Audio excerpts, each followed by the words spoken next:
What is up, guys? So what is the UFC going to do in this scenario with Tony Ferguson, right? He's lost 7 straight fights in a row. He hasn't won a fight since he fought Donald Cerrone in 2019, so about 4 years ago. Tony convinced the world that him training with David Goggins reignited a flame within him, and it was going to be a different Tony Ferguson in that octagon, and he was going to make Paddy Pimblett's face a ketchup sandwich. But what we seen that night, let's be honest, was somebody that didn't look like they were in their prime, somebody that didn't look like they still had it in them. And this is all due respect to Tony Ferguson, who is a legend in the game. But, I mean, even Dana White said so himself.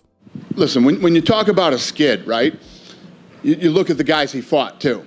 And that plays a factor into it. And how did he look right up until he lost?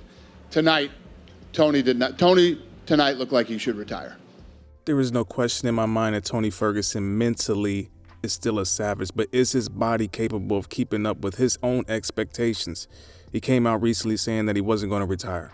He said, "Love my fans and supporters. You all are fucking fire. Met lots of you Saturday, this weekend, this week. Keep the faith. MFs.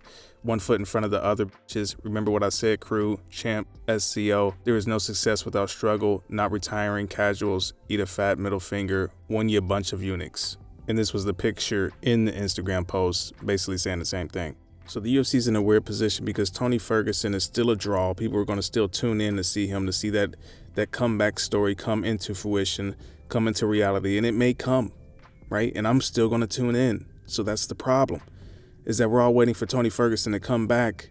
But at the same time, we want Tony Ferguson to be healthy. So the UFC's in a weird position because Tony Ferguson is still a draw. And even the commentators said it during his last fight that if it was anybody else, he probably would have been cut by now by the UFC.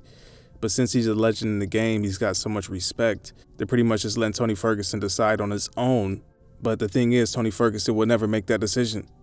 So the UFC's in a weird position to making the call and basically booting Tony Ferguson out of the door and sending him on his way. But will they do that? That is the question. And do you think they should?